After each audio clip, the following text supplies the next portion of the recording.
여러분 안녕하세요. 메이크업하는 디바 메이예요. 반말 컨셉인데 갑자기 존댓말해서 놀라셨죠? 네, 아무래도 언니 오빠들도 많이 계시고 그러니까 인사는 좀 정중하게 드리고 싶더라고요. 오늘 영상 클릭해주셔서 너무 감사하고 또 메이크업이랑 사건 소개 또 해드릴게요.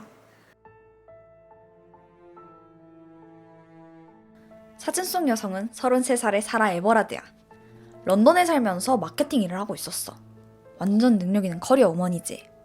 근데 지난 2021년 3월 3일 날, 엄청 최근이지? 사라가 회사 끝나고 오랜만에 친구 집에서 저녁 식사를 하게 돼. 밥 다 먹고 웃고 떠들다 보니까 저녁 9시가 됐어. 사라가 집에 가야겠다면서 나서는데 친구 집은 런던 남부에 있는 클래펌이라는 곳이었거든. 근데 사라가 여기서 한 3km 정도 떨어진 브릭스턴 힐에서 살고 있었어. 걸어서 한 50분 정도? 영국 런던은 대중교통이 워낙 잘 발달돼 있잖아. 그걸 이용했어도 됐는데 그게 좀 애매했어. 왜냐면 버스 타면 중간에 환승도 하고 그래서 40분이나 걸리는 거야. 그럴 바엔 그냥 걸어가자 한 거지. 사실 가는 길이 주택가 쪽이기도 하고 밤에 별로 어둡지도 않고 딱히 위험해 보이지도 않고 친구 집 올 때도 그 길로 걸어왔었거든. 그렇게 돌아오던 길에 사라는 심심하니까 남자친구랑 전화를 하면서 갔어. 자기 나 지금 가는 중이야. 엄청 먹어서 배불러. 공원 쪽을 지나면서 14분 정도 통화했고 그때가 밤 9시 28분이었어. 그리고 사라는 포인더스 도로를 따라서 계속 걸었지. 이 모습은 CCTV에 다 남아있었어. 그리고 밤 11시. 이젠 사라가 집에 도착하고도 남을 시간이지. 근데 이상해. 보통 사라는 집에 도착하면 남자친구나 친구들한테 도착했다고 꼭 문자를 보내거든? 근데 아무 연락이 없더라고. 남자친구 전화도 안 받고. 피곤해서 도착하자마자 잠들었나? 그럴 수 있잖아. 그래서 일단 내일 연락하지 하고 넘어갔어. 다음 날인 3월 4일. 그날 아침 사라는 아주 중요한 고객과 미팅이 아침에 예정되어 있었어. 그런데 시간이 지나도 사라의 모습이 보이지 않는 거야. 보니까 출근을 아예 안 했더라고. 이걸 알게 된 남자친구는 급하게 사라의 아파트로 갔어. 아무리 벨을 눌러도 몇 번을 전화해도 아무 반응이 없는 거. 결국 남자친구는 사라한테 문제가 생겼다는 걸 깨달았고 바로 경찰에 신고하게 돼. 런던 경찰은 실종 신고를 받고 대대적인 수사를 시작했어. 친구 2일 만인 3월 6일엔 사라의 얼굴이 붙은 전단지가 런던 전역에 뿌려졌고 또 7일엔 BBC랑 여러 언론 매체에서 사라를 찾는다면서 실종 영상을 공개해. 여기서 실종 영상은 사라가 집에 가던 길에 마지막으로 찍혔던 그 CCTV야. 되게 적극적으로 수사하는 것 같지? 금사파 많이 본 사람들은 알 텐데 우리나라에서 성인이 실종되면 단순 가출로 넘어가는 경우가 많잖아. 그래서 수사도 느려지고 가족들은 애타고. 근데 영국도 성인 실종 사건에 대해서 이렇게 신속하고 적극적인 적이 별로 없었대. 사라의 경우는 좀 특별했던 거야. 왜 그런지 그건 뒤에서 좀 더 얘기해줄게. 어쨌든 다시 수색으로 돌아와서 경찰은 혹시나 사라가 살해당해서 이미 어딘가에 유기당했을 수도 있다는 가능성을 생각하지 않을 순 없었어. 그래서 사라가 가려고 했던 길 근처 공터랑 또 숲, 호수까지 싹 수색을 해. 그 와중에 아주 다행인 게 있었어. 실종 방송을 보고 저 그 사람 봤어요 라면서 제보가 꽤 들어온 거야. 그래서 경찰은 이 중에 신빙성 있는 내용들을 다 추려냈거든. 자, 이제 그 증언들을 가지고 사라의 행적을 추적해보자. 사건 당일 3월 3일 밤 9시 30분이었어. 아까 남자친구랑 전화 끊고 딱 2분 후지? 한 부부가 차를 타고 포인더스 도로를 지나가고 있었거든. 근데 이때 사라랑 어떤 남자가 같이 있는 모습을 딱 목격해. 이게 눈길을 끌 수밖에 없는 장면이었거든. 왜냐하면 부부 눈에 그 남자가 경찰처럼 느껴졌던 거야. 뭐라 신문하고 그 다음엔 사라한테 수갑까지 채우는 거. 그리고 자기 차에 태워서 그냥 사라져버렸어. 이게 5분밖에 안 되는 아주 짧은 시간이었거든. 근데 이걸 보고 있던 부부가 좀 이상하다고 생각했어. 아니 그 경찰이 혼자 있었다는 거야. 보통 경찰은 2명이서 같이 다니잖아. 근데 또 혼자 체포까지 하는 게 기억에 남았던 거지. 그러니까 뭔가 이상하기는 했었는데 또 이 남자가 경찰복을 입고 있던 거. 그러니까 그냥 또 그런가 보다 하고 지나가게 돼. 그럼 혹시 이때 차량 정보를 보지 않았을까? 안타깝게도 부부가 그걸 기억해내진 못했어. 블랙박스에 남았으면 딱 확인하면 되잖아. 근데 영국은 한국하고 좀 다르대. 블랙박스를 설치해두면 그걸 도난당할 확률이 높다고 하더라고. 그래서 아예 설치도 하지 않았던 거지. 하지만 또 다른 해결책이 있었어. 부부 차에만 블랙박스가 없는 거지 다른 차엔 있었을 수도 있잖아.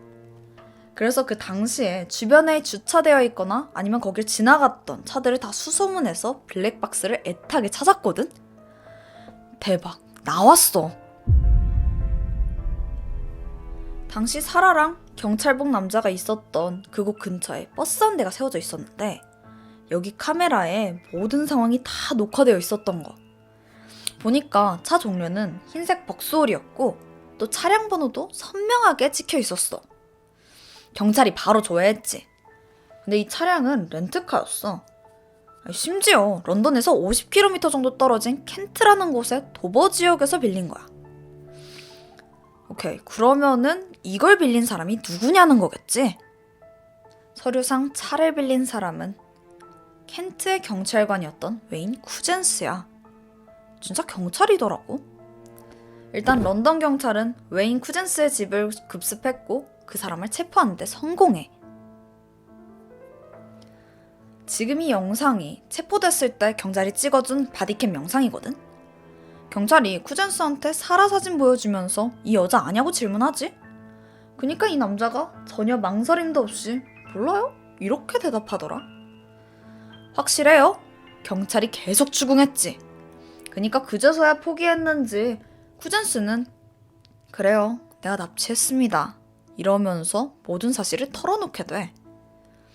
근데 그 이유가 더 기가 막히는 거. 쿠젠스의 주장에 따르면 자기가 동유럽 갱단한테 큰 빚을 져서 목숨이 위태로운 상황이었대. 근데 그 갱단이 빚을 없애줄 테니까 여자 한 명만 납치해오라고 했다는 거. 그래서 자기는 그 말을 따를 수밖에 없었고 길에서 마주친 사라를 납치해서 그 갱단한테 넘겼는데 아마 지금도 살아있을 거라고 그러더라. 근데 동유럽 갱단하면 딱 뭐가 연상되냐면 영화 테이큰 봤지? 걔네가 막 젊은 여자들 납치해서 막 윤락가에 팔고 성노예 만드는 거야. 근데 이게 아직도 암암리에 성행 중인 거지. 쿠젠스 증언은 사라가 이 갱단한테 잡혀갔다는 건데 근데 이게 사실일까? 일단 가족들은 살아있다는 말을 믿고 사라를 찾을 수 있을 거라는 희망을 걸었어. 그런데 쿠젠스가 체포된 지 단 하루가 지난 3월 10일 호주우드라는 곳에서 시신의 일부가 발견돼. 이미 새까맣게 불에 탄 상태라 신원을 확인하는데 이틀이나 걸렸거든. 그런데 쿠젠스가 체포된 지 단 하루가 지난 3월 10일 호주드라는 곳에서 시신의 일부가 발견돼. 이미 새까맣게 불에 탄 상태라 신원을 확인하는데 이틀이나 걸렸거든. 그렇게 그 결과는 12일날 나왔는데 안타깝게도 그 시신은 사라 에버라드였어. 결국 사망한 채로 발견된 거야. 누가 죽인 걸까? 동유럽 갱단? 근데 얘네들은 여자 팔아야 되잖아. 굳이 납치해서 불태운 게 말이 안 돼. 거봐, 내가 그럴 줄 알았지. 이 모든 건 쿠젠스의 거짓말이었어. 이후 강도 높은 수사가 진행되고 사라 에버라드 납치 살해 사건의 전말이 밝혀지는데 정말 너무 안타까워. 범인 쿠젠스는 납치 사건을 사전에 철저하게 준비했어. 일단 한적한 장소를 물색하는데 자기가 살던 도시면 안 되잖아. 그러니까 런던으로 한 달 동안 여행까지 가. 거기서 장소도 찾고 또 도주할 경로까지 철저하게 준비하지. 동료 증언 들어보니까 쿠젠스는 런던에 아는 사람이 한 명도 없대. 그러니까 납치를 계획할 목적으로만 런던 여행을 한 거야. 시간은 3월 1일, 사건 발생 2일 전이었어. 렌터카 회사에 전화해서 일단 차를 예약해둬. 그리고 또 인터넷으로 카페 프로텍터를 구매해. 카페 프로텍터가 뭐냐면 영국 집에는 보통 카펫 깔대가 많아. 그래서 카펫에 얼룩이나 또 오염이 묻지 않게 하려고 깔아두는 그런 얇은 필름인데 쿠젠스가 이걸 왜 샀을까? 렌터카에다가 증거를 남기지 않기 위해서였어.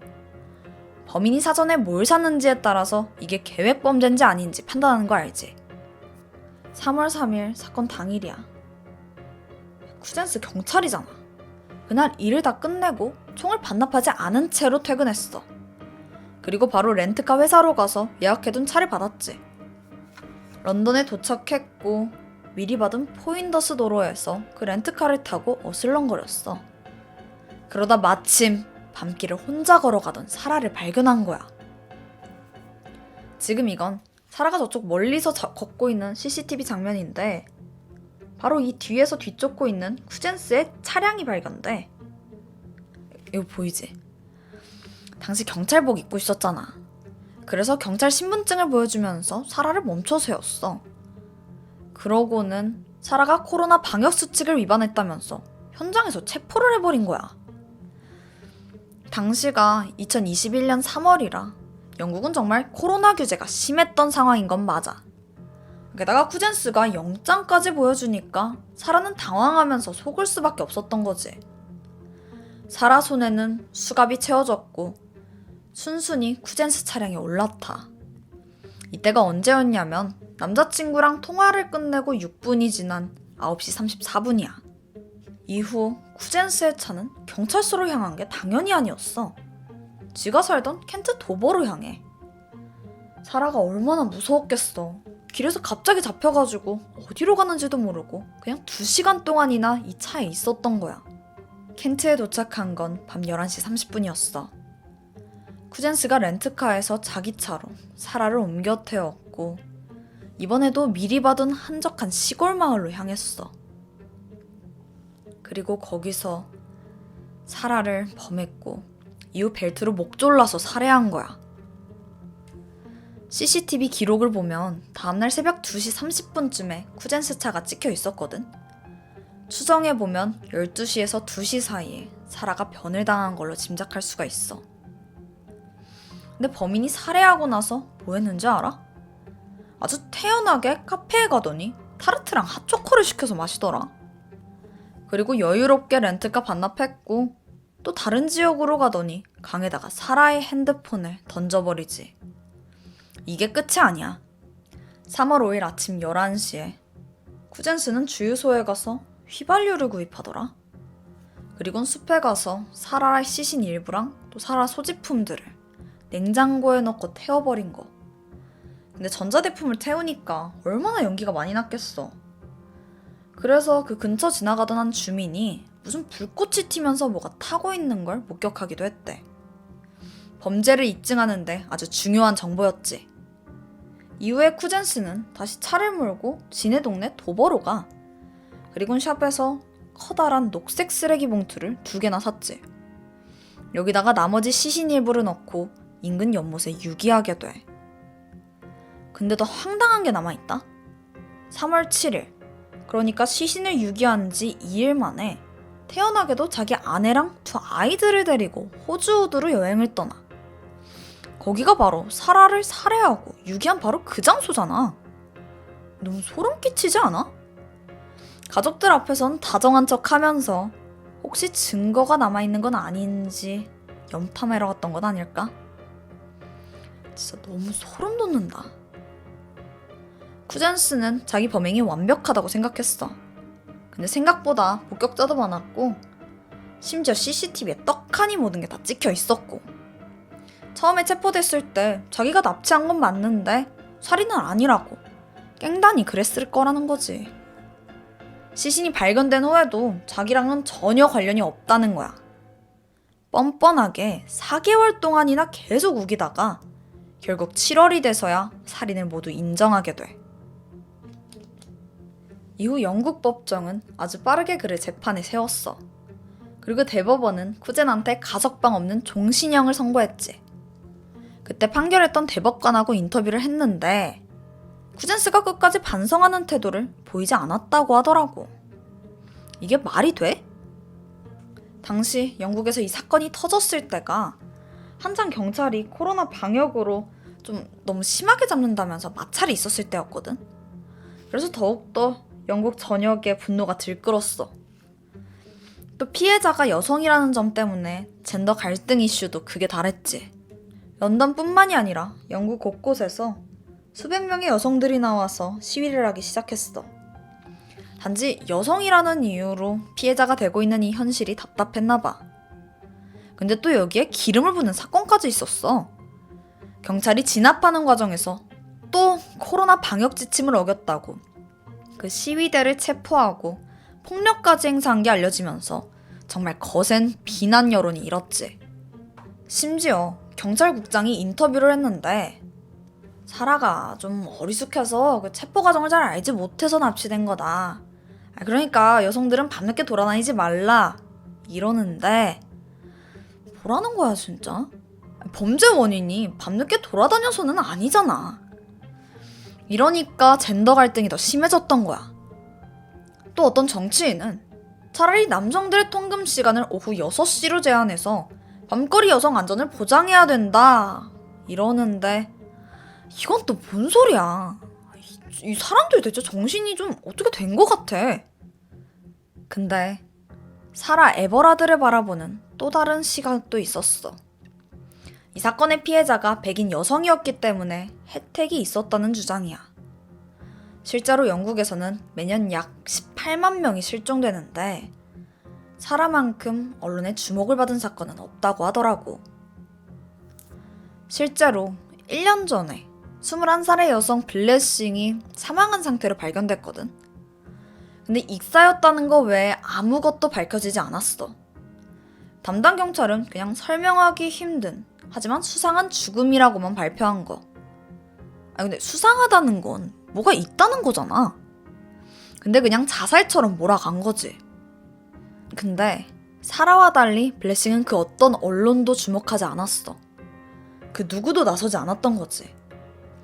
흑인이라는 이유로 집중을 받지 못한 걸까? 또 경찰이 늑장 대응해서 별다른 증거를 찾지 못한 것 같기도 하고.